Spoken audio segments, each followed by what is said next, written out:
সকালবেলা ঘুম থেকে উঠে ফ্রেশ হয়ে নাস্তা টেবিলে বসতেই তখনই আম্মু বলে ওঠে, কাজ নেই কাজ নেই, আমার চলে এসেছে খাওয়ার জন্য। সারাদিন তো শুধু একটাই কাজ, খাওয়া আর ঘুম। কেউ বলেছে নাকি সারাদিন শুধু এখানে বসে বসে খাওয়াতে? তোর কি একটু লজ্জা শরম বলতে কিচ্ছু নেই? তোদের বাসার মধ্যে সবাই এত কথা বললো, তারপরও নির্লজ্জের মতো বসে বসে এখানে গিলিস। তুই বাসা থেকে বের হয়ে যেতে পারিস না? তোর সবাই এত কথা বলে, তারপরও কিভাবে তুই এখানে থাকিস আল্লাহই জানে। কারো কোনো কথার উত্তর দিলাম না। আমি নিজে নাস্তা বেড়ে খাচ্ছিলাম। তখনই ছোট বোন নাস্তার প্লেটটা আমার হাত থেকে কেড়ে নেয়। এগুলো তোর জন্য বানানো হয়নি, এগুলো আমাদের জন্য বানানো হয়েছে। তুই অন্য কোথাও গিয়ে খেয়ে আয়। এগুলো আমাদের জন্য, আর আমাদের এখানে কম পড়তে পারে। ওর জন্য আমরা বসে রইনি নাস্তা বানানোর জন্য, যে নবাব চাঁদা কখন ঘুম থেকে উঠবে আর আমরা নাস্তা বানিয়ে দেবো। আমি ওদের কোনো কথার উত্তর না দিয়ে সোজা এক গ্লাস পানি খেয়ে ওখান থেকে ভার্সিটির উদ্দেশ্যে রওনা দিই। আপনাদেরকে তো আমার পরিচয়টাই দেওয়া হলো না। আমি আমার পরিচয়টা আপনাদেরকে দিয়ে দিই। আমি আবির। পরিবার বলতে আমার বাবা আর আমার মা ছোটবেলায় মারা যায়। আমার বাবা আরেকটা বিয়ে করে। আমার সৎ মা ছোটবেলা থেকে আমাকে প্রচুর কষ্ট দিয়েছে, এখন অনেক কষ্ট দেয়। তা তো আপনারা দেখতেই পাচ্ছেন। ওরা আমার সৎ ভাই বোন। আমার শুধু একটাই অভিযোগ যে আম্মু যাওয়ার পর সময় আমাকে কেন সাথে করে নিয়ে গেল না। এই কষ্ট আমি কাকে বোঝাবো? এসব ভাবতে ভাবতে আমি ভার্সিটির ক্যাম্পাসের সামনে প্রবেশ করতে আমাকে দেখে আকাশ বলে ওঠে, কিরে, এত সকালবেলা তুই ভার্সিটিতে চলে এসেছিস, সমস্যা কি? বুঝলাম না, এত সকালবেলা তুই চলে আসলি কেন? বুঝতে পেরেছি, আজকে কিছু পেটে চোটেনি, তাই তো? না, তেমন কিছুই না। আকাশের কাছে কথাটা লুকাতে চাইলাম, কিন্তু লুকাতে পারলাম না, কারণ আকাশ আমার ছোটবেলার বন্ধু। কখনো ওর কাছে কোনো কথা আমি লুকাতে পারি না। ও ঠিকই সবসময় কথা বুঝে ফেলে। আর ও আমার বিপদের বন্ধু। সবসময় আকাশ একমাত্র আমার বন্ধু, যে কিনা আমার আপনজনের থেকেও বেশি। চল আমার সাথে ক্যান্টিনে চল, আমিও কিছু খাইনি, দুজন একসাথে খাওয়া দাওয়া করবো। আমি অনেকবার না যাওয়ার জন্য বললাম, কিন্তু আকাশ আমার একটা কথাও না শুনে আমাকে টেনে ক্যান্টিনে নিয়ে গেল। এরপর ওখানে নিয়ে আমাকে ইচ্ছে মতো খাইয়ে ক্লাসের দিকে হাঁটা ধরবে, ঠিক তখনই পেছন থেকে আমাদের ভার্সিটির বড় ভাই ডাক দিয়ে বলে ওঠে, এই তোরা দুইটা দাঁড়া, বিশেষ করে আবির, তোকে বলছি। ভার্সিটির বড় ভাইয়ের কথা শুনে আমরা দুজন দাঁড়িয়ে গেলাম। তখনই বড় ভাই আমাদের সামনে এসে বলে ওঠে, শোন, তুই তো এমনিতে সারাদিন ভার্সিটির মধ্যে পড়ে থাকিস, তুই নাকি বাসায়ও যাস না। আচ্ছা, ওসব বাদ দে, ওগুলো তোর পার্সোনাল বিষয়, ওসব নিয়ে আমি জানতে চাই না। যাই হোক, আগামীকালকে আমাদের ভার্সিটির মধ্যে এই শহরের সব থেকে ধনী আফজাল সাহেবের একমাত্র মেয়ে আসতে চলেছে। আর উনি নাকি লন্ডন থেকে পড়াশোনা করেছে আর এখানে আসবে। আর তোরা তো ভালো করেই জানিস এই ভার্সিটিটা ওনার। তা তো বুঝলাম, এখন উনি আসবে, তাহলে তো ওখানে প্রিন্সিপাল স্যার সবকিছু আয়োজন করবে। আমরা এখন এখানে কি করতে পারি ভাই? আমার তো কোনো কাজ নেই। তোদের কাজ নেই মানে? তোদের কাজ আমি দিব, বুঝতে পেরেছিস? ভাই, আপনার কথা কিছুই বুঝতেছি না। আমাদের কাজ দিবেন মানে?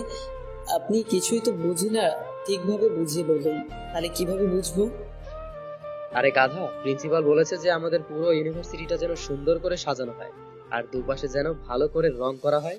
তার জন্য দায়িত্ব আমাকে দেওয়া হয়েছে, কিন্তু কাজগুলো আমি একা করতে পারবো না, তো তোরা দুজনেই কর। দায়িত্ব তো আপনাকে দিয়েছে, আমরা করব কেন? এটা আমি বলেছি তাই করবে, বেশি কথা বলবি না, যা বলেছি তাই কর। আর এখানে খাওয়া দাওয়ার ব্যবস্থা আছে, আগামীকালকে সকালে চলে আসবে তোরা দুজন, আর এখানে সব কাজের দায়িত্ব নেবে। লোক চলে আসবে, দায়িত্ব সহকারে কাজ যেন হয়ে যায়। কথাটা বলে ঈশান ভাই ওখান থেকে চলে যায়। আমরা বেশি কথা বলতে পারিনি, কারণ ভার্সিটির বড় ভাই বলে কথা। কি আর করার, কিছু করার নেই। এমনিতে তো সারাদিন বাসায় গেলে বকাঝকা আর গালমন্দ শুনতে হয়, তার থেকে ভালো এখানেই পড়ে থাকা। একদিক থেকে তোর জন্য ভালোই হলো, তোর আর বাসায় যাওয়া লাগবে না, এখানে পড়ে থাকলে সমস্যা কি? আর এমনিতে তোর বাসার মা বোন তো ভালো না, সবসময় তোকে কথা শোনায়। তোর আব্বু দিন দিন প্রচন্ড পরিমাণ খারাপ হয়ে যাচ্ছে, তোকে অনেক রকমের কথা শোনায়। ওইসব কথা নিয়ে ভাবি না রে, এখন যে যাই বলুক মাথা নিচু করে শুনে নি। কিছু করার নেই, কারণ আমি এতিম। এতিমের মুখে কোনো ভালো কথা শোভা পায় না। এইভাবে বলিস না বন্ধু, তোর এমন একটা সময় আসবে, দেখবি তোর সময় পরিবর্তন হয়ে যাবে, তখন তোকে আর পেছনে তাকাতে হবে না, আমি তোকে বলে দেখছি। আমরা দুজনে বসে গল্প করছিলাম, তখনই দেখলাম সামনে একটা মেয়েটা যে চেনা অপরিচিত না, কারণ মেয়েটা যে আমাদের ক্লাসমেট ফারজানা ভার্সিটি ক্যাম্পাসের ভিতরে প্রবেশ করতেই আমাদেরকে দেখে আমাদের কাছে আসে। ভাই, আমার ক্রাশ ফারজানা আসতেছে, দেখ ওকে কত সুন্দর লাগছে। দিনের পর দিন আমি প্রেমে পড়ে যাচ্ছি, তুই কিছু কর ভাই। ভালো যেহেতু বাসিস, তাহলে গিয়ে তোর ভালোবাসার কথাটাকে বলে দিলেই তো হয়। এভাবে নিজেকে কষ্ট দিবে, যদি মেনে না নেয় তাহলে তোর কপালে নেই, এটা ভেবে ছেড়ে দিবি। হারামজাদা, সবকিছু তোর মতো হলেই তো হতো। আমি ওকে মনে প্রাণে ভালোবাসি, ওকে ছাড়ার কম্য আমার মধ্যে নেই।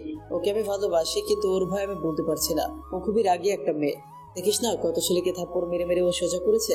আমাদের বন্ধু বলেও আমাদের সাথে ঠিকভাবে কথা বলে। তখনই আমাদের কাছে ফারজানা চলে আসে, এসে আমাদের উদ্দেশ্যে বলে ওঠে, কি রে, তোরা এখানে দাঁড়িয়ে রইলি কেন? ক্লাসের সময় হয়ে গিয়েছে, ক্লাসে যাবি না? এখানে বসে বসে আড্ডা মারলে হবে নাকি?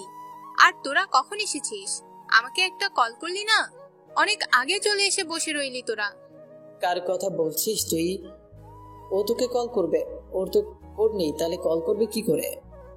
ঠিক আছে, আবিরের ফোন নেই তাই কল করতে পারিনি, কিন্তু তোর ফোন তো আছে, তুই তো আমাকে কল করতে পারিস। তুই তো তোর নাম্বারটা আবিরকে ছাড়া আমাকে দিসনি, অন্য কাউকেও তোর নাম্বারটা দিতে চাস না, তাহলে আমি তোকে কি করে কল করে বলবো? থাক, তোর নাম্বার নেওয়া লাগবে না। আজ পর্যন্ত আমার নাম্বার ম্যানেজ করতে পারিসনি, তার আবার বড় বড় কথা। তোর বড় কথা শোনার আবার দরকার নেই। ক্লাসের দিকে আয়, আমি যাচ্ছি। ফারজানার কথাটা বলে হনহন করে ক্লাসের দিকে হাঁটা ধরল। তখন আমি আবিরের উদ্দেশ্যে বললাম, ভাই তুই আমাকে ফারজানার নাম্বারটা দিলি না, এটা মনে থাকবে। আরে ভাই, আমার কাছে নাম্বারটা তো মনে নেই, আমার তো ছোট একটা ফোন ছিল, ফোনটা তো নষ্ট হয়ে গেছে, নাম্বারটা ছিল, তাই আমি তো জানি না নাম্বারটা কোথা। আচ্ছা, নষ্ট হয়ে যাওয়া ফোনটা কি তোর এখন ব্যাগের মধ্যে আছে নাকি? কি আর করবো, ব্যাগের মধ্যে নিয়ে ঘুরপাক খাচ্ছে, হাতে টাকা নেই, তাই রিফারিং এ দিতে পারছি না। আচ্ছা, তোর ফোনটা এখন আমার কাছে দে তো। তুই আবার আমার নষ্ট ফোন দিয়ে কি করবি? আরে ভাই, তোকে দিতে বলছি, কি করব না করব তা কি তোকে বলবো নাকি? তুই ফোনটা দে। আকাশ আমার কাছ থেকে ফোনটা নিয়ে নেয়, এরপর আমরা দুজন বাসায় যেতে লাগলাম। আমি ফোন দিলে চলে আসিস তুই, ঠিক আছে? আচ্ছা ঠিক আছে, চলে আসবো, কিন্তু তুই ফোন কোথায় দিবি? ও আচ্ছা, আমি তো ভুলে গেলাম, তোর তো ফোনটা নষ্ট হয়ে আছে। ক্লাসের সময় হয়ে গিয়েছে, চল ক্লাসে যাই। কথাটা বলে আমি আকাশ দুজনে ক্লাসের ভিতরে প্রবেশ করি। এরপর এক এক করে সবগুলো ক্লাস শেষ করে দুজনে বের হই। এরপর আকাশ আমার উদ্দেশ্যে বলে ওঠে, আচ্ছা ঠিক আছে, তাহলে আমি বাসায় যাচ্ছি, আর ফোনটা ঠিক করার জন্য আমি দিচ্ছি, ঠিক আছে? তুই তাহলে বাসায় যা, আগামীকালকে চলে আসিস। আর হ্যাঁ, বিকেলের দিকে দেখা করিস, ওখানে দুজন খাওয়া দাওয়া করবো। তোর পেটে কিছু জোটে নাকি না জানে, জোটে আল্লাহ জানে। আরে ওসব কথা বাদ দে, আল্লাহ পাক কপালে যা রেখেছে তাই হবে, ওসব নিয়ে আমি ভাবি না। আচ্ছা ঠিক আছে বন্ধু, তাহলে আমি গেলাম। আকাশ কথাটা বলে রওনা দেয় বাসার দিকে।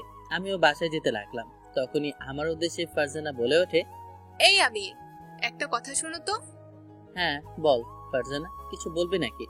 আর আকাশ তো চলে গিয়েছে। আচ্ছা, তুই তো সবসময় আকাশের সাথেই থাকিস, একটা কথা বলবে?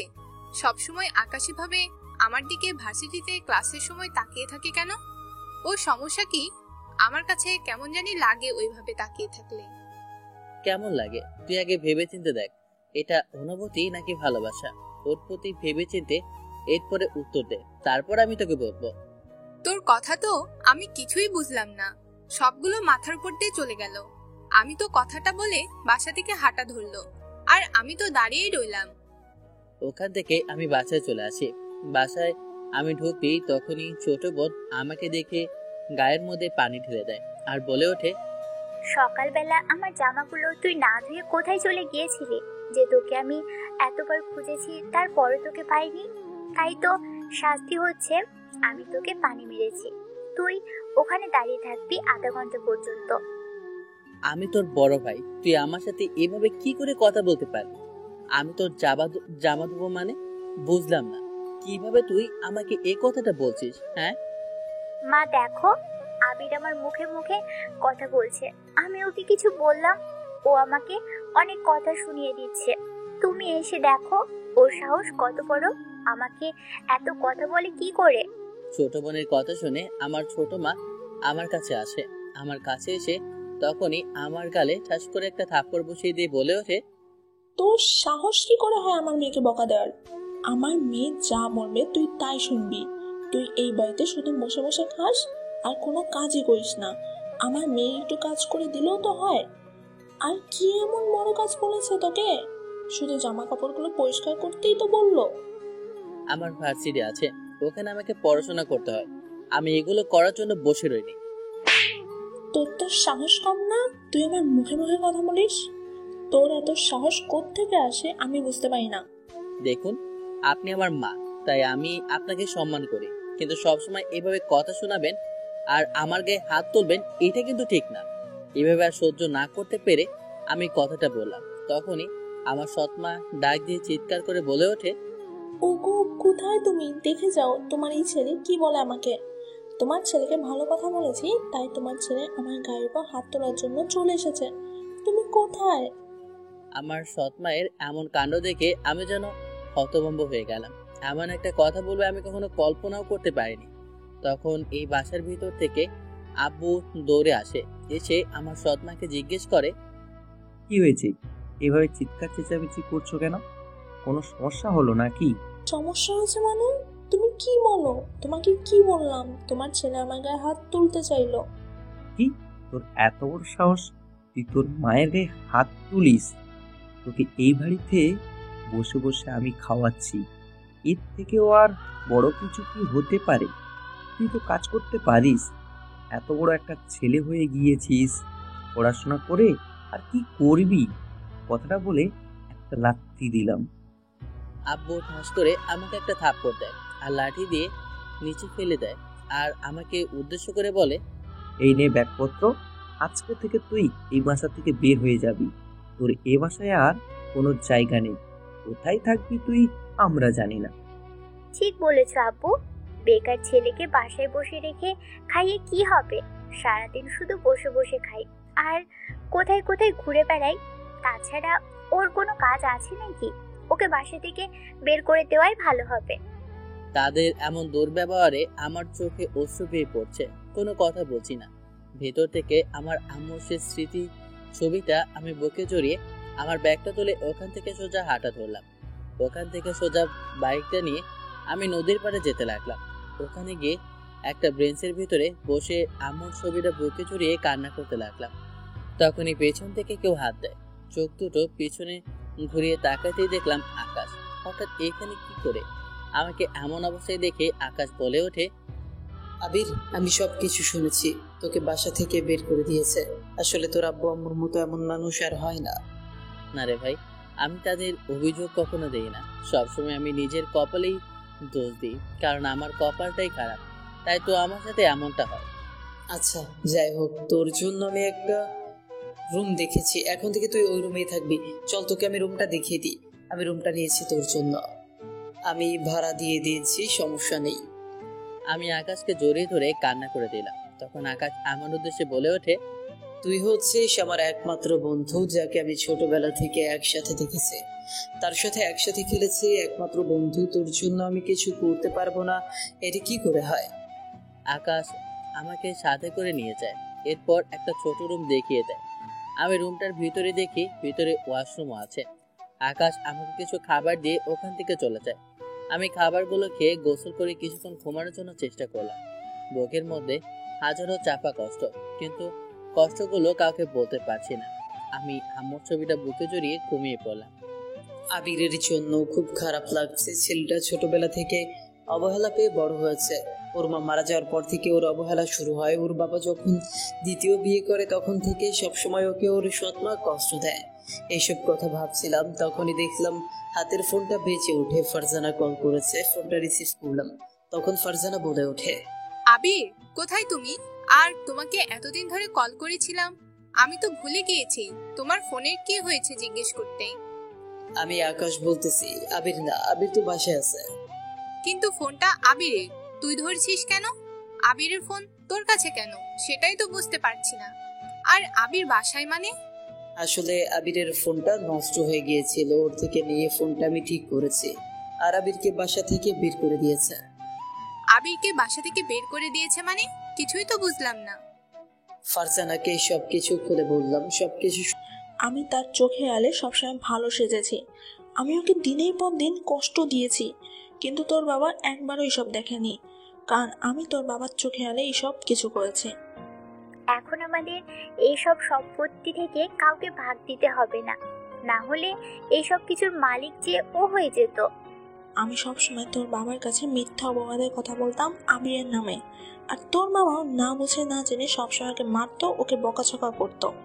তোর বাবার কাছে আমি আবিরকে একদম বিষের মতো করে তুলে ধরেছি, তাই তো তোর বাবা ওকে দেখতে পারে না।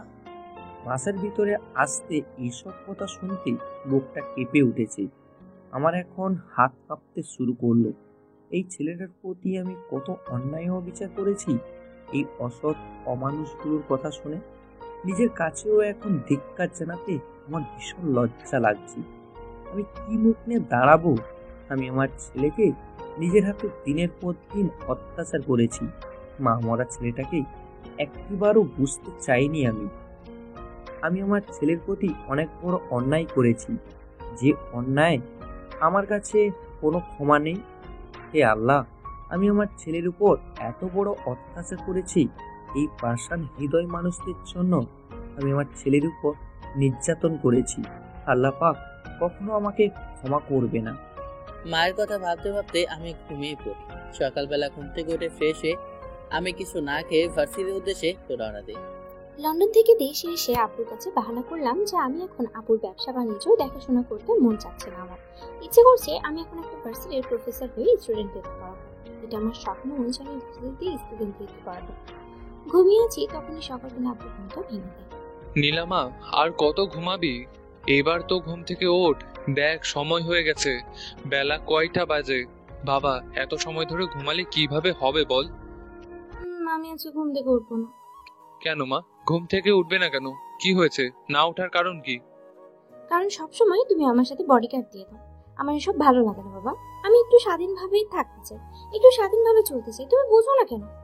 আরে বাবা, তোর যদি বিপদ হয় তার জন্য তো আমি এমন বডিগার্ড দিয়ে রাখি। তুই লন্ডন থেকে এসেছিস, তুই তো জানিস আমার শত্রু কত বড়। আমার ব্যবসা বাণিজ্যে শত্রুর অভাব আছে নাকি? আমি এত শত কত বুঝি না। তুমি আমাকে কোনো বডিগার্ড দিবে না। আমি একজন সাধারণ মানুষ হয়ে যেতে চাই ইউনিভার্সিটিতে। কিন্তু সবাই তো জানে যে রফিক সাহেবের একমাত্র মেয়ে তার নিজের ইউনিভার্সিটিতে যাচ্ছে, তাও আবার এই শহরের সব থেকে বড় ভার্সিটি। তুমি এত মানুষকে বলেছো, তাহলে এখন তোমার তো অনেক বিয়ে আছে, ওদের কাউকে পাঠিয়ে দাও। আমি যেতে পারবো না। আমি একজন সাধারণ মেয়ে হয়ে যেতে চাই। কিন্তু এখন মানুষকে কি বলবো? মানুষ যদি সব জানতে পারে তাহলে আমার কি হবে? আমার মান সম্মানের কি হবে? তুমি তোমার মান সম্মান টাকা পয়সা সবকিছু নিয়ে থাকো, আমি লন্ডনে ব্যাগ যাচ্ছি। আর কি বললে? বিয়ের কথা? তা তো সেটা দূরেই থাক। আমি এসব কিছু মাথায় চিন্তাও করবো না। না তোমার ব্যবসা বাণিজ্য দেখাশোনা, না তোমার কথাই কিছু একটা শুনছি আমি। আচ্ছা বাবা, আমি কান ধরছি, আর এইসব কথা বলবো না। তোর যা মন চায় তুই তাই কর। তোর সাথে কোনো বডিগার্ড আমি পাঠাবো না। তোর যেমন ইচ্ছে তুই সেভাবে চলে যা। তারপরও তুই বিদেশে যাওয়ার কথা বলিস না মা। আর হ্যাঁ, তুমি যে বললে কি যে তোমার বন্ধু টনি না পনি, ওসব ছেলের সাথে আমি দেখা করতে পারবো না। আমি আমার পছন্দ অনুযায়ী ছেলেকে বিয়ে করব। আর সে যেমনই হোক না কেন, সে সাধারণ হোক বা অসাধারণ, তা তোমাকে মেনে নিতে হবে। আচ্ছা বাবা, ঠিক আছে, আমার কোনো বড়লোক ছেলের প্রয়োজন নেই। তোর যাকে পছন্দ, যেমন ছেলে পছন্দ হবে সেটাকেই বিয়ে করিস।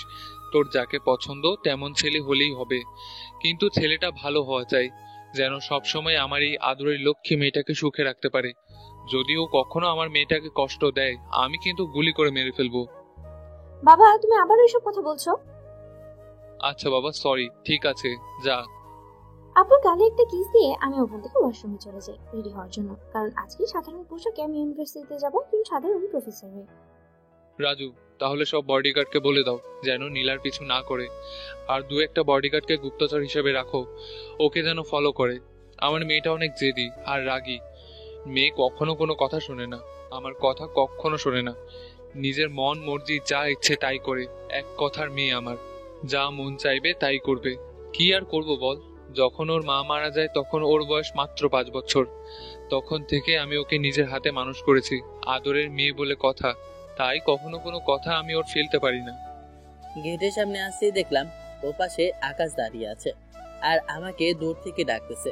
রাস্তার উপরে গেলাম, ওখানে যেতেই আকাশ আমাকে দেখে বলে ওঠে, কিরে তুই চলে এসেছিস? আমি তোকে সে ওখানে দাঁড়িয়ে খুঁজতেছিলাম, তোকে খুঁজে পাচ্ছিলাম না। বাসায় গেলাম, ওখানেও পেলাম না, তুই ভার্সিটিতে চলে এসেছিস। আমি তো মাত্র আসলাম, কেন কি হয়েছে? কি হয়েছে মানে, আম্মু তোর জন্য খাবার বানিয়ে পাঠিয়েছে খাবার খাওয়ার জন্য। আমি তো একসাথে খাবার নিয়ে এসেছি তোর আর আমার জন্য, আর আম্মু বলেছে এখন থেকে তুই আমাদের বাসায় থাকবে। না রে, আমি তো ওদেরকে আর কষ্ট দিতে চাই না, আর আমি ওখানেই থাকবো। আর ওখানে হোস্টেলের রুমটা ঠিক আছে, খারাপ না, ওখানে থেকে পড়াশোনাটা চালাবো। আর ভাবতেছি একটা টিউশনই করব। আচ্ছা ঠিক আছে, তো যা ভালো মনে হয় তাই কর, কিন্তু একটা কথা, আম্মু যা দিবি তা কিন্তু না করবি না বলে দিলাম, না হলে কিন্তু ধরে আম্মুর কাছে নিয়ে যাবো তোকে। আকাশের আম্মু কথা বলতে পারে না। আকাশের আব্বু যখন বিয়ে করে তার আগ থেকেই আকাশের বাবা তার মাকে ভালোবেসে বিয়ে করে। তারা দুজন রিলেশন করে বিয়ে করেছিল। ভালোবাসা যদি সুন্দর হয় আর খাঁটি হয় তাহলে মানুষটা যেমনই হোক না কেন সে মানুষটাকে নিজের আপন করে নিতে কোনো বাধা নেই। তাই আকাশের বাবা মা খুবই ভালো, তাদের সন্তানকে খুব ভালোবাসে আর তারাও নিজেরাও নিজেদেরকে অনেক ভালোবাসে।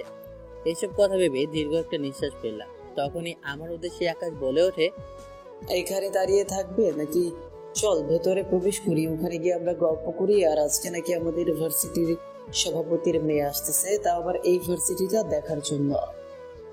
আমার আর আকাশের কথার মধ্যে তখনই পেছন থেকে ফারজানা চলে আসে, এসে বলে ওঠে, আরে শুধু সে না, শুধু আমাদের ভার্সিটিতে নতুন টিচারও আসতেছে, সে আমাদেরকে ক্লাস নেবে, নতুন প্রফেসর আসতেছে, তোরা তো জানিস না সব কথা।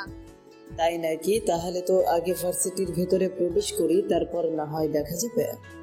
আমরা তিনজন ভার্সিটির ভিতরে প্রবেশ করি। ভার্সিটির ভিতরে প্রবেশ করে তিনজনে গল্প করছিলাম। ঠিক তখনই দেখলাম একটা কালো মার্সিডিজ গাড়ি ভেতরে প্রবেশ করছে, এরপর আরো অনেকগুলো গাড়ি। তখনই আমাদের সামনে ঈশান চলে আসে আর বলে ওঠে, কে রে, তোদেরকে যে বললাম আয়োজন করার জন্য, এসব কিছু করেছিস নাকি? আরে প্যারা নেই, সব কিছু আমি করেছি, ওরা লাগেনি, আমি লোক দিয়ে সব কাজ করেছি, তোমার এসব নিয়ে চিন্তা করা লাগবে না।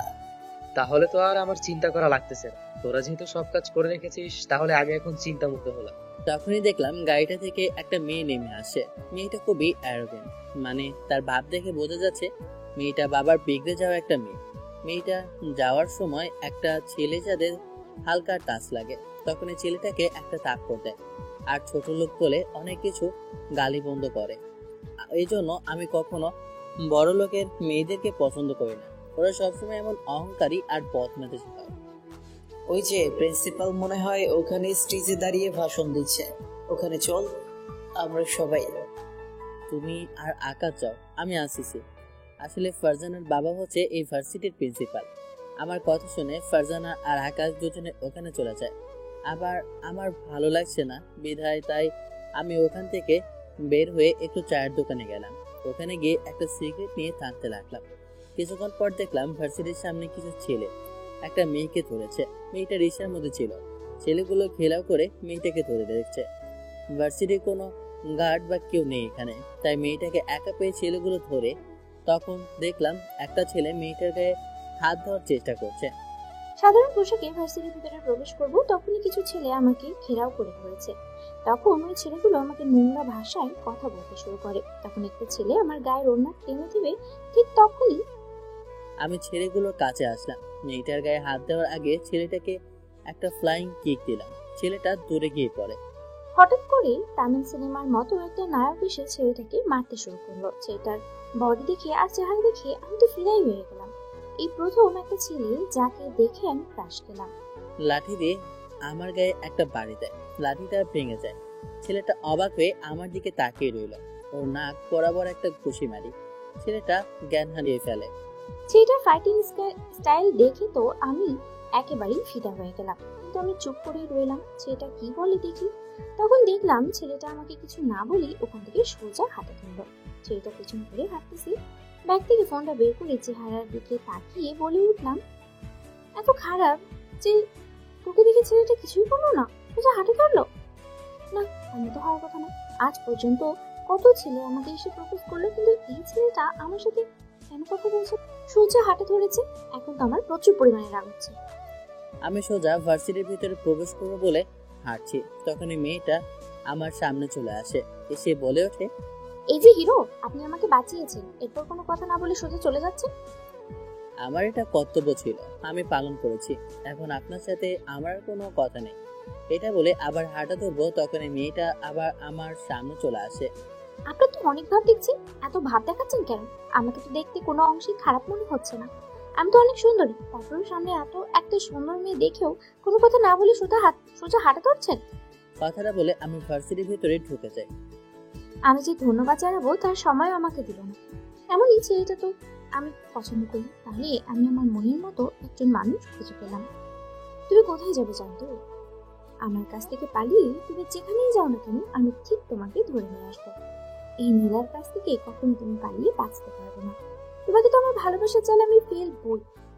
এই সম্পর্কে সবকিছু জানতে হবে। তার জন্য আমাকে ভার্সিটিতে প্রবেশ করতে হবে, ওখানে ক্লাস নিতে হবে ছেলেটা, তারপরে জানা যাবে।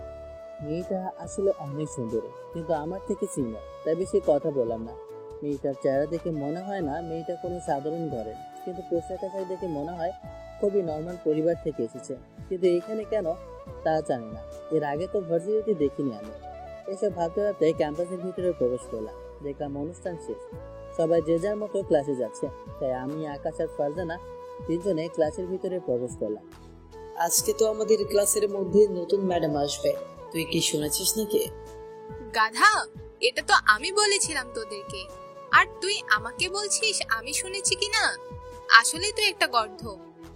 ওদের দুজনের কথা শুনে আমি হাসতে লাগলাম। তখনই ক্লাসের ভিতর একটা মেয়ে প্রবেশ করছে। মেয়েটাকে দেখে তো আমি হাঁ করে তাকিয়ে রইলাম।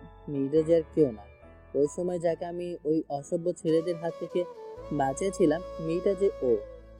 ক্লাসের ভিতর প্রবেশ করতেই প্রথমে আমার নজর পড়ে সামনে থাকা বেঞ্চে ছেলেটার উপরে। সেটা যে আর কেউ না, আমাকে যে বাঁচিয়েছিল ওই ছেলেটাই, আমার হিরো।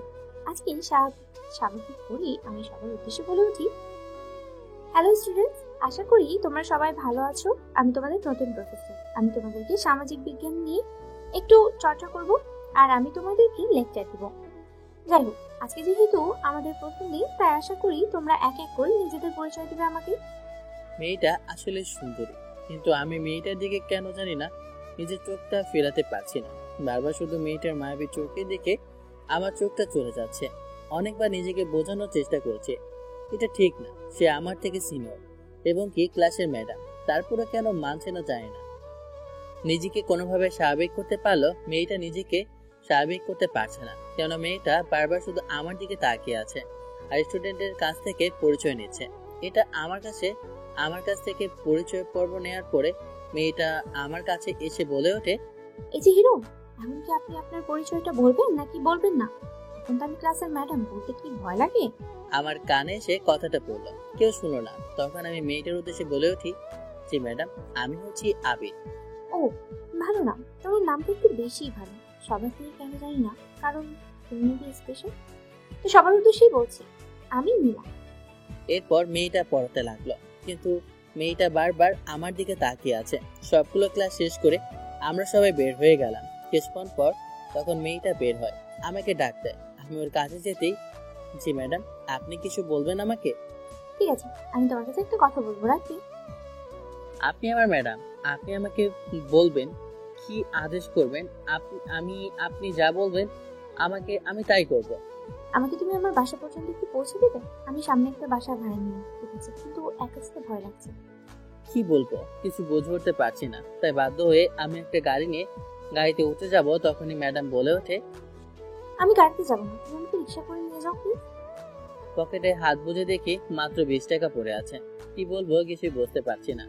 তারপরও কোনো কথা না বলে একটা রিক্সা নিলাম। রিক্সা নিতে রিক্সাটা আমাদের সামনে এসে থামে, তখনই উঠে বসি। আমরা রিক্সায় উঠে বসি, আবির আমার থেকে অনেকটা দূরে সরে বসে। তখনই আমি আবিরের উদ্দেশ্যে বলে উঠি, তুমি এত দূরে কেন বসেছো?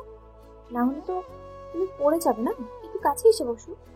না ম্যাডাম, ঠিক আছে, এসে বসার কোনো প্রয়োজন নেই। আপনি আমার থেকে সিনিয়র, আর আমি সিনিয়রদের সম্মান করি। আপনি আমার গুরুজন, কথাটা বলতে আমার মুখটা চেপে ধরে ম্যাডাম আর বলে ওঠে, চুপ কর। আমি তোমার মুখ থেকে এমন কথা আমি শুনতে চাই না। আমি তোমার ম্যাডাম না, আজকে থেকে আমি তোমার বন্ধু। সরি, আপনি এসব কি বলছেন? আপনি আমার ভার্সিটির ম্যাডাম, আপনি আমার বন্ধু কি করে হতে পারেন? আমরা তো সেম বয়সীও না। আমি তোমার থেকে মাত্র 3 বছরের সিনিয়র, তাতে কি হয়েছে?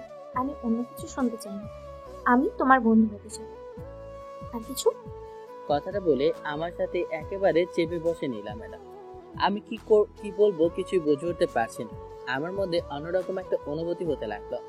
এর আগে কখনো কোনো মেয়ের সাথে আমার এমন অনুভূতি হয়নি। এই প্রথম আমার সাথে এমনটা হচ্ছে, যা আমি কল্পনাও করতে পারছি না। কি হলো? চুপ করে রইলে কেন? বলো, তুমি আমার বন্ধু হবে? যদি না হও তাহলে কিন্তু আমি এখান থেকে এক্ষুনি চলে যাবো। তোমার সাথে আর কোনো কথা বলবো না। কি বলবো কিছুই বুঝে উঠতে পারছি না।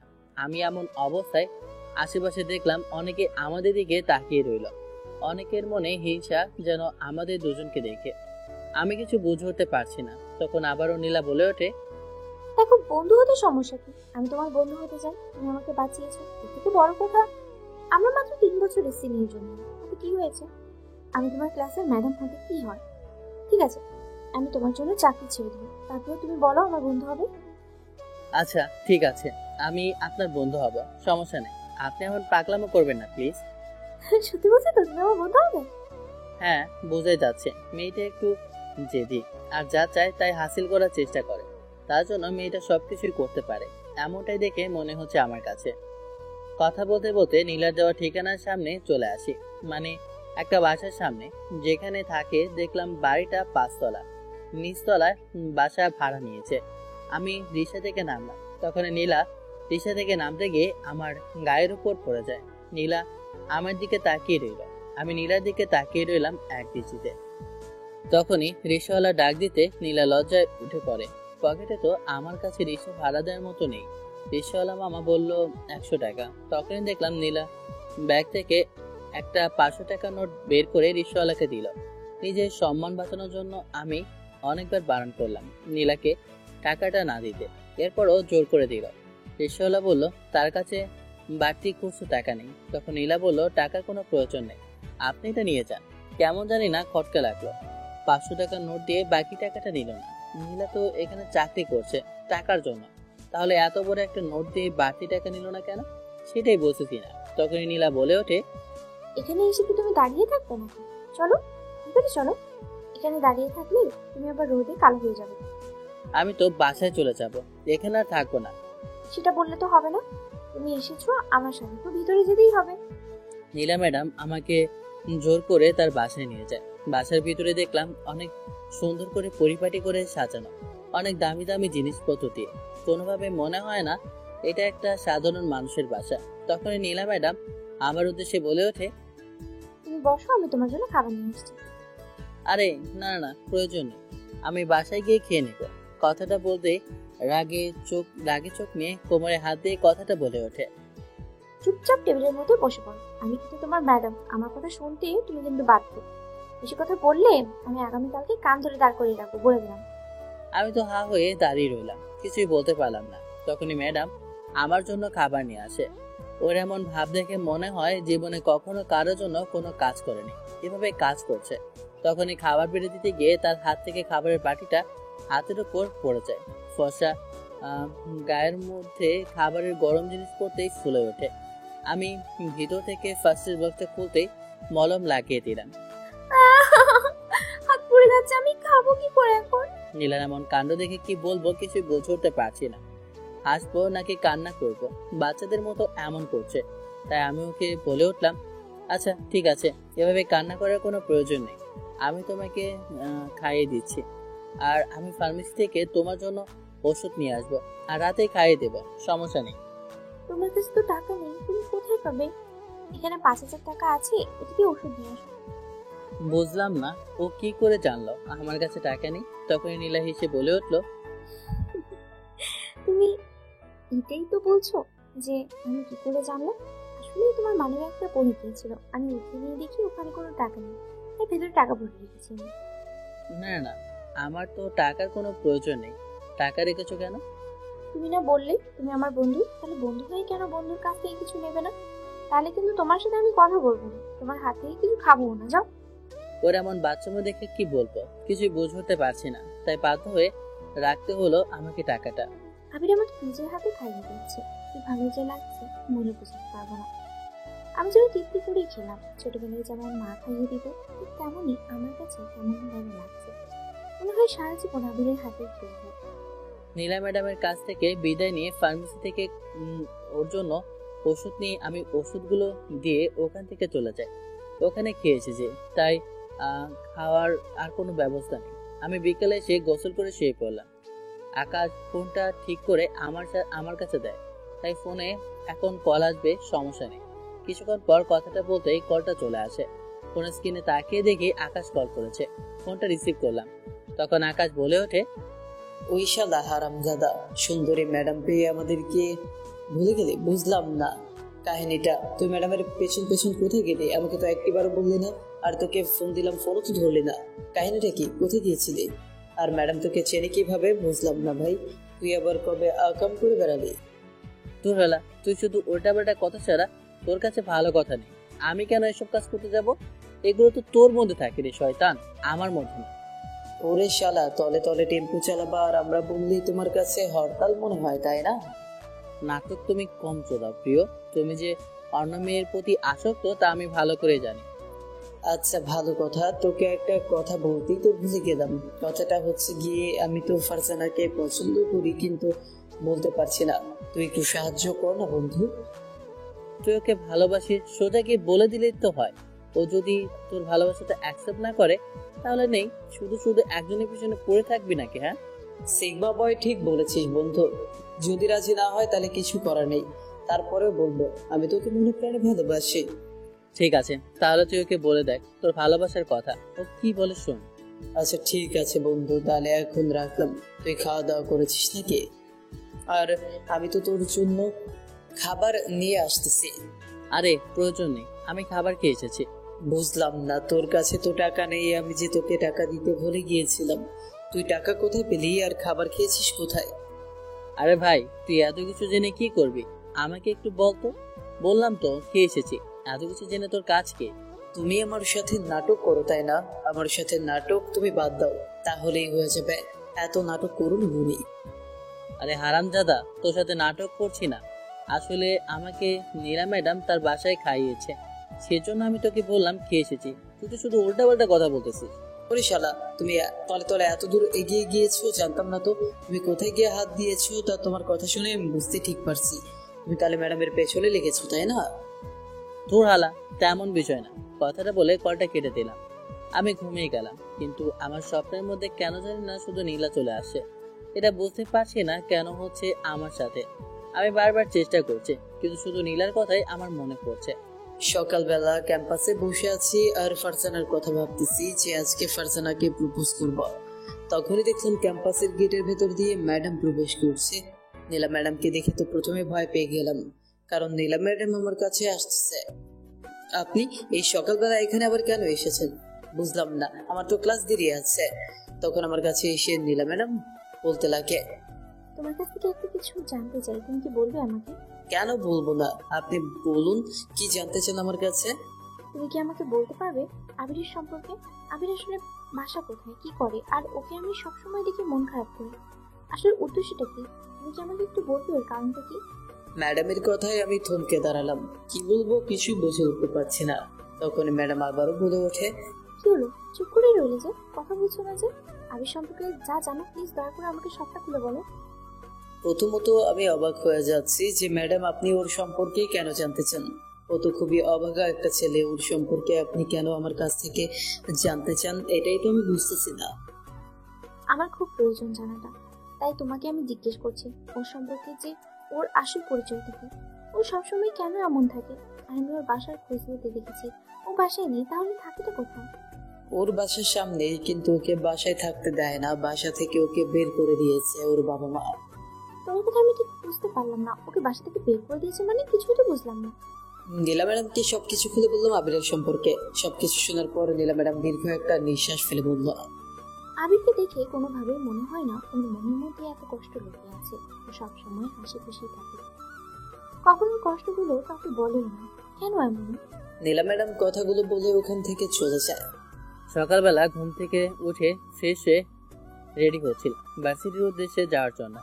আমি রেডি হয়ে নীলার ভার্সিটিতে যাব বলে ঠিক তখনই আকাশ কল করে। ফোনটা রিসিভ করলাম, তখন আকাশ বলে ওঠে, কিরে আজকে কি আসবে না? এত সময় লাগাচ্ছিস কেন ভাই? বুঝতে পারলাম না। তুই মনে হয় নীলা ম্যাডামের প্রেমে পড়েছিস, নাহলে এত সেজে গুজে কেউ ভার্সিটিতে আসে নাকি? তার জন্য তোর মনে হয় দেরি হচ্ছে। হঠাৎ করে তুই এমন কথা বলার কারণটা তো আমি খুঁজে পাচ্ছি না। এমন কথা বলার কারণ কি যে আমি নীলা ম্যাডামের প্রেমে পড়েছি? না, নীলা ম্যাডাম দেখছি তোর খোঁজ খবর নিচ্ছে, তাই জিজ্ঞেস করলাম আর কি। আরে নীলা ম্যাডাম জাস্ট আমার বন্ধু, উনি জোর করে আমাকে বলেছে ওনার সাথে ফ্রেন্ডশিপ করার জন্য। তোকে তো ওই দিনই ঘটনাটা খুলে বললাম, তার জন্য হয়তোবা। তলে তলে আরো কত কি দেখা লাগবে আমাদের। শালা মেইন পয়েন্টে একটা লাথি দিয়ে যে সারা জীবনের জন্য তোর বাবা হওয়ার স্বপ্ন বন্ধ হয়ে যাবে। এখন বেশি নাটক না করে তোর ফারজানাকে গিয়ে প্রপোজ কর, না হলে দেখবি অন্য কেউ এসে নিয়ে যাবে। আবির কথাটা বলে ফোনটা কেটে দেয়। তখনই দেখলাম ভার্সিটির মেইন গেট দিয়ে ফারজানা প্রবেশ করছে। ওকে দেখে তো আবার আমি ক্রাশ খেলাম। ওকে আরো সুন্দর লাগছে, আজকে একটু বেশি লাগছে। আমি একটা রিং কিনে নিয়ে এসেছিলাম ফারজানাকে প্রপোজ করব বলে। আমি ফারজানার দিকে তাকিয়ে রইলাম, কখন সে চলে এসেছে বুঝতেই পারিনি। এসে আমার উদ্দেশ্যে বলে ওঠে, এভাবে হ্যাবলাকান্তের মতো দাঁড়িয়ে রইলি কেন? আর হ্যাঁ, আবিরকে দেখতে পাচ্ছি না। আবির কি তোর সাথে আসেনি? না মানে হ্যাঁ, আসলে তোকে। কি হ্যাঁ না কি বলছিস এসব? তোর কথা তো কিছুই বুঝতে পারছি না। তোকে কিছু বলছি, তোর কানে কি ঢুকতেছে? আবার কথা না কি সব গিলে খেয়ে ফেলছিস? আসলে আমি তোকে একটা কথা বলতে চাই। ও মা, তাহলে এত সময় ধরে তুই কি মুখে কথা না বলে পেছনে কথা বলছিলি না কি রে, যে কথা বলিসনি? ধুর, তুই শুধু কনফিউজ করে দিস। কথাটা বলতে দিবি, ঠিক আছে? থাক তুই, আমি গেলাম। কথাটা বলে রাগ করে ওখান থেকে চলে যাব। তখনই ফারজানা আবার হাতটা ধরে আর বলে, কি হয়েছে? তখনই দেখি আবার আমার হাতের মধ্যে গোলাপ ফুল। এগুলো দেখি ও বলে ওঠে, কি রে, তোর হাতে গোলাপ ফুল কেন? একজনকে প্রপোজ করব তার জন্য। কথাটা শোনা মাত্রই দেখলাম ফারজানার চোখের কোণের মধ্যে পানি চলে আসছে। কিছুই তো বুঝলাম না, কান্না সুরে বলে ওঠে, দেখিনি তো কখনো। তুই কাকে পছন্দ করিস? মেয়েটা কে? আছে মেয়েটা, যাকে আমি মনে প্রাণে ভালোবাসি। ভাবছি আজকে বলে দিব। আচ্ছা ঠিক আছে, তাহলে তুই ওকে বলে দে আমি চলে যাচ্ছি, ভালো লাগছে না, আমি আজকে ক্লাস করব না। আবির আসলে বলিস আমার শরীরটা ভালো নেই, তাই আমি চলে যাচ্ছি। কথাটা বলে আমি সামনের দিকে পাটা অগ্রসর করব, ঠিক তখনই আমার হাতটা ধরে আকাশ বলে ওঠে, তুই যদি চলে যাস তাহলে আমি কাকে বলবো? কথাটা বলেই আমি ফারজানার সামনে হাঁটু গেড়ে ফুলটা রেখে বলে উঠলাম, আমি তোকে প্রথম থেকেই ভালোবাসি, কিন্তু ভয় বলতে পারিনি। তুই যদি না করে দিস তাহলে আমি কি করব? সেই জন্যই কথাটা তোকে বলতে পারিনি।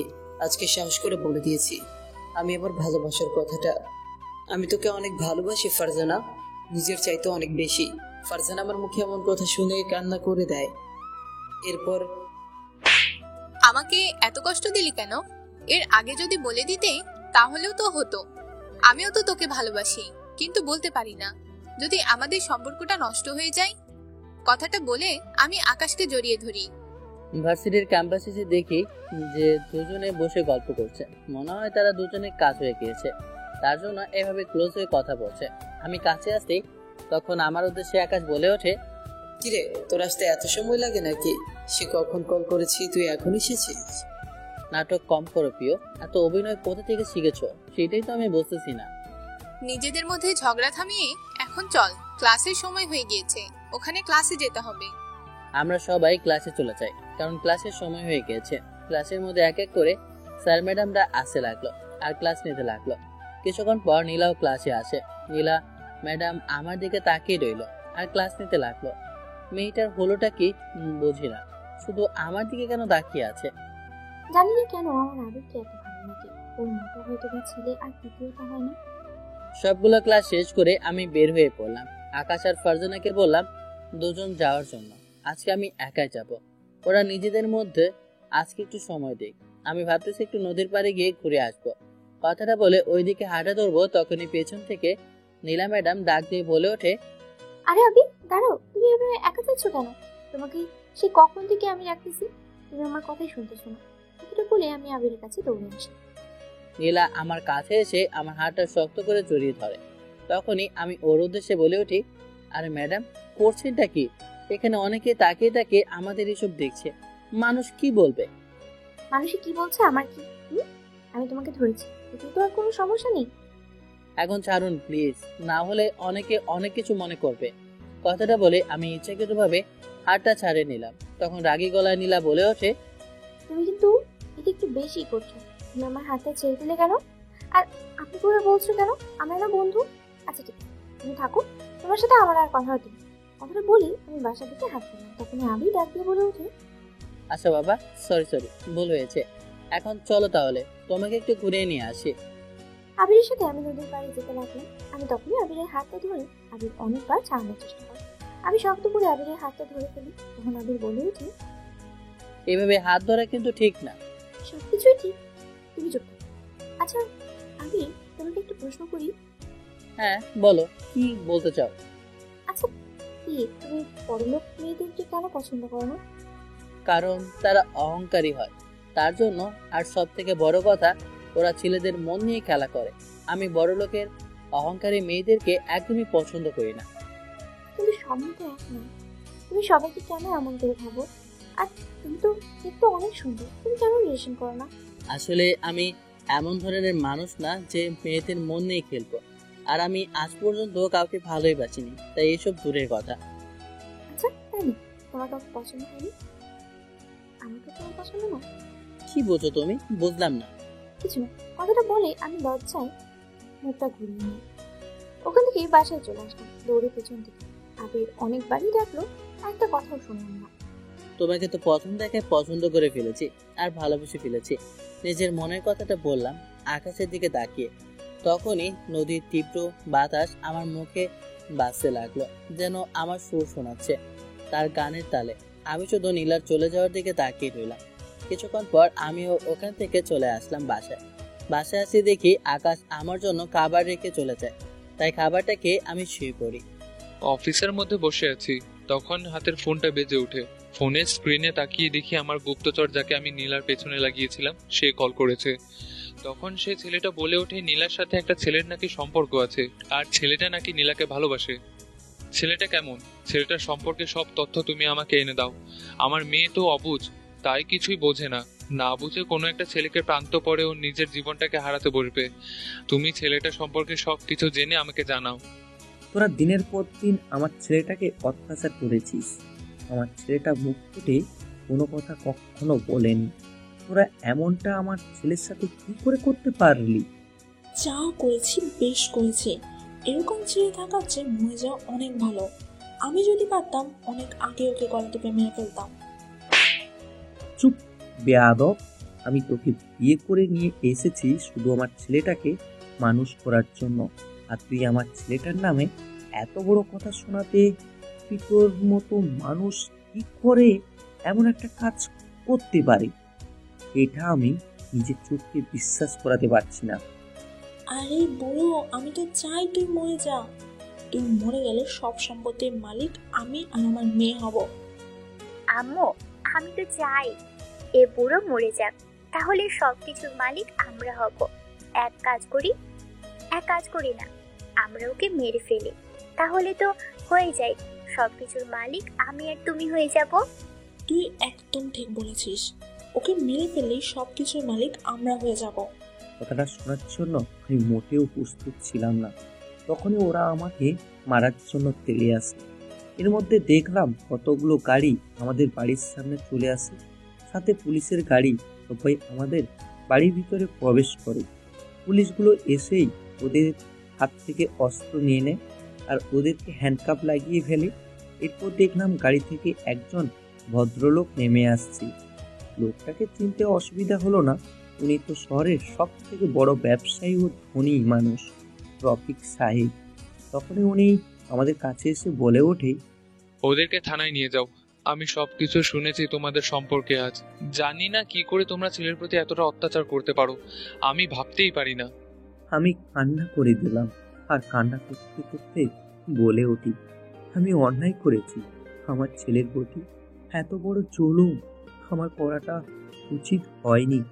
আমি না জেনে আমার ছেলের প্রতি দিনের পর দিন এমন একটা অবিচার করেছি। নিজের প্রতি এখন আমার ঘৃণা পাচ্ছে। আপনার ছেলেকে নিয়ে ভাবতে হবে না, তা এখন আমি দেখব। কথাটা বলে ওখান থেকে আমি চলে আসি। মনটা ভীষণ খারাপ, তাই হাতের গিটারটা নিয়ে বেলকনিতে বসে আপন সুরে গান গাইব। এছাড়া যে আমার আপন বলতে আর কেউ নেই, এই শুধু গিটারটাই আমার আপন। গিটারটা হাতে নিয়ে গান ধরলাম। এক মুঠো স্বপ্ন হচ্ছে হাত বাড়িয়েছিলাম, জীবন ছিল বড় বিমল, শুরু হারিয়েছিলাম। আলোর দিশা হয়ে তুমি এলে, আমি বদলে গেলাম, আমি বদলে গেলাম। কত রাত জাগা, কতদিন গোনা, সেই নতুন ভোরের আশায় সুর সেরেছি, গান বেঁচেছি। আজ তুমি এলে তাই, আজ তুমি এলে তাই। কত রাত জাগা, কতদিন গোনা, সেই নতুন ভোরের আশায়, সেই নতুন ভোরের আশায়।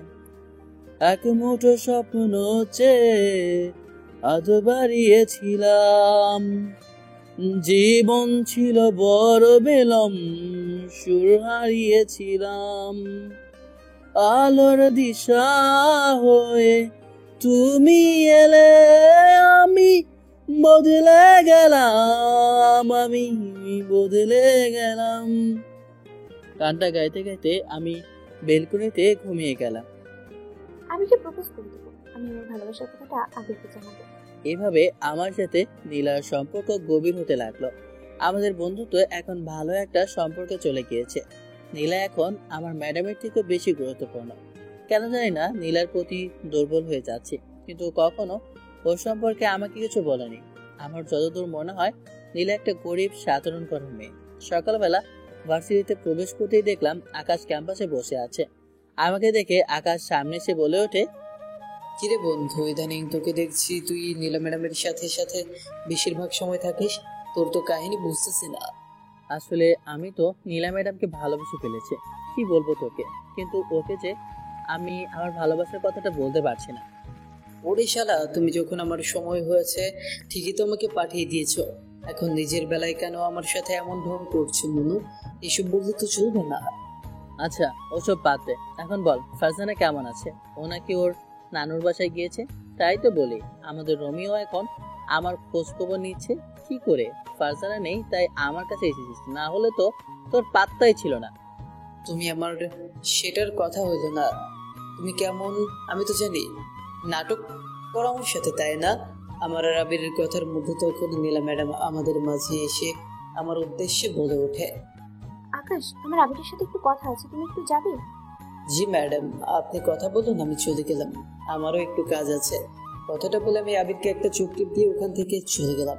আবির, তোমার সাথে আমার কিছু কথা আছে, খুবই ইম্পর্টেন্ট কথা, যে কথাটা আমি তোমাকে বলবো বলে বলে পারছি না। হ্যাঁ বলো, কেমন কথা বলবে যে কথা তুমি বলতে পারছো না?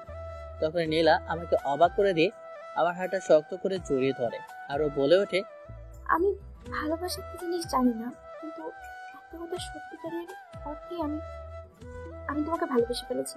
হয়তোবা তুমি তুমি আমার থেকে জুনিয়র, আমি তোমার ক্লাসের ম্যাডাম, তারপরে সত্যি তোমাকে ভালোবাসি। তুমি আমাকে ফিরিয়ে দিও না। না, এটা কোনোভাবেই হয় না। তুমি আমার থেকে সিনিয়র, আমার ক্লাসের ম্যাডাম।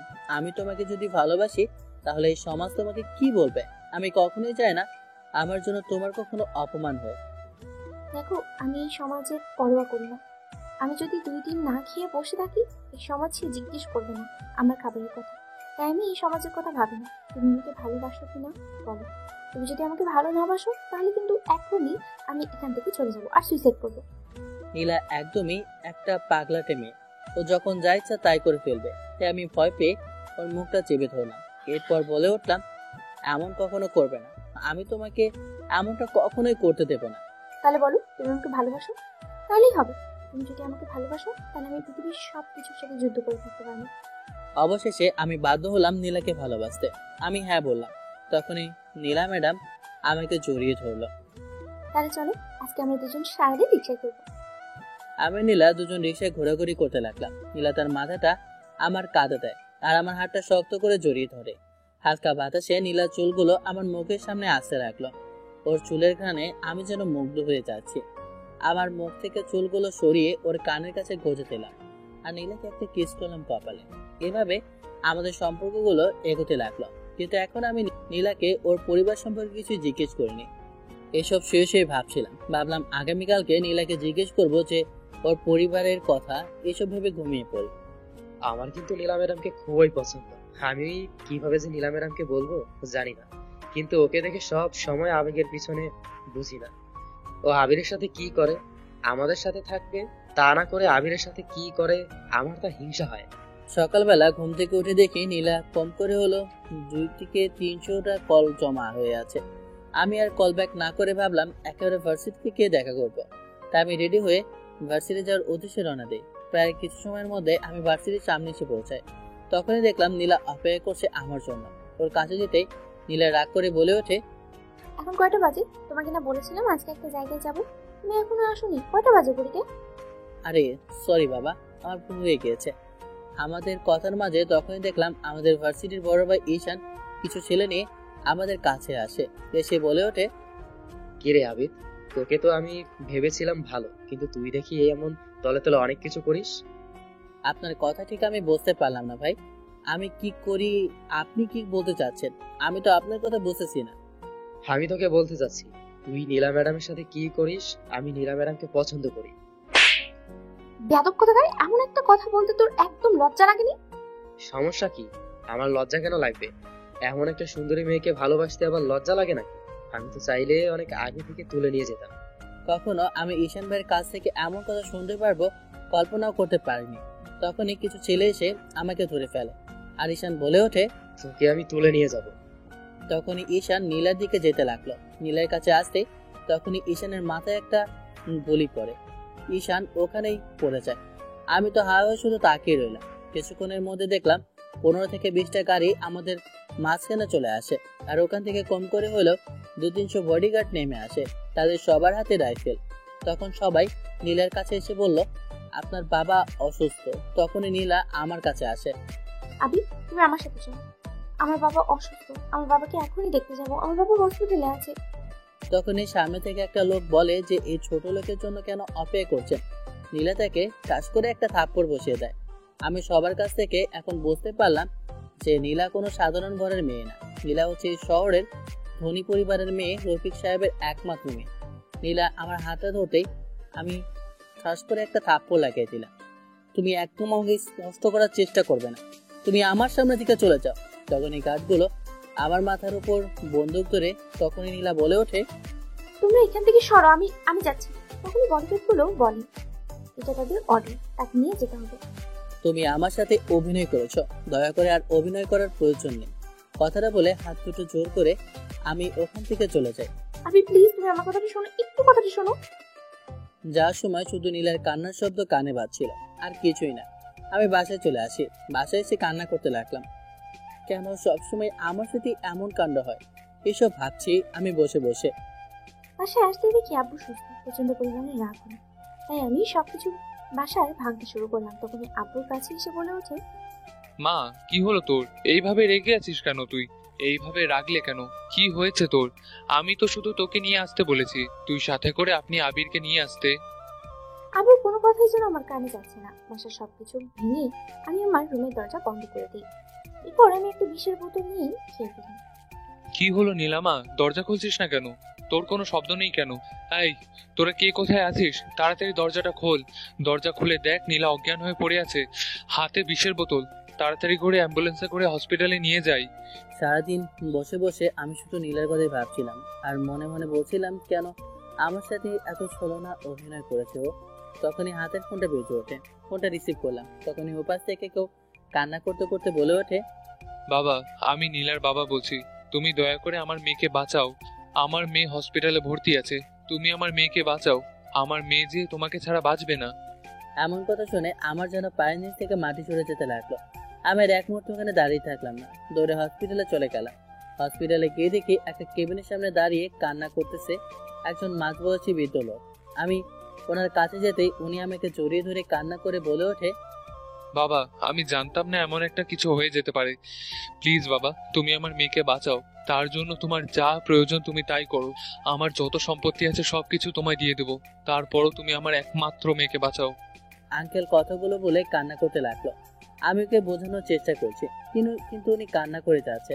তখনই ডাক্তার বের হয়। ডাক্তার এসে আমাদের উদ্দেশ্যে বলে ওঠে, রোগীর জ্ঞান ফিরেছে, যে আবির তাকে ডাকতেছে। তখন আঙ্কেল আমার উদ্দেশ্যে বলে ওঠে, বাবা, তুমি আমার মেয়ের কাছে যাও, আমার মেয়েকে বাঁচাও। তোমার কাছে আমার অনুরোধ, এই হতভাগা বাবার অনুরোধ রাখো তুমি। আমার মেয়ে যে তোমাকে মনে প্রাণে ভালোবাসে, তোমাকে ছাড়া অন্য কাউকে নিজের করে রাখতে পারবে না। আমি নীলার রুমে যাই। দেখলাম নীলা মুখের অক্সিজেন খুলে আমার উদ্দেশ্যে বলে ওঠে, প্লিজ আপু, আমাকে তুমি ক্ষমা করে দাও। বিশেষ করে আমি ইচ্ছাকৃতভাবে আমি এটা করিনি। তুমি এমনটা কেন ভাবলে যে আমি তোমাকে ছেড়ে চলে যাব? তুমি একটিবার আমার কথা ভাবলেও না। তুমি যদি না থাকো তাহলে আমি কিভাবে বাঁচবো? মানুষের কথা তুমি একটা বড় ভাবলে না। তুমি কি জানো আমি শূন্যহীন হয়ে গেছিলাম। তুমি কি না পেয়ে আমি যে মরে যাবো। নীলার মুখটা চেপে ধরি আর বলে উঠি, চুপ, একদম চুপ, আর একটা কথাও বলবে না। তুমি সারা জীবন বেঁচে থাকবে আমার কাছে, কখনো যাবে না। আমি তোমাকে ছেড়ে যেতে দেব না, কারণ আমি তোমাকে ভালোবাসি। আমি তোমাকে অনেক বেশি ভালোবাসি। তোমার জন্য আমি সবকিছু ছেড়ে দিতে পারবো, সবকিছু।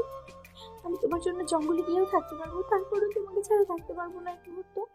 আমি জানি নীলার মধ্যে বিন্দু পরিমাণ অহংকার নেই। যদি অহংকারী মেয়ে হতো কখনো রাজপথ ফেলে কখনো রাস্তার একটা ছেলের সাথে এভাবে একসাথে হাঁটতো না, গল্প করতো না, একসাথে রাস্তার খাবার খেত না।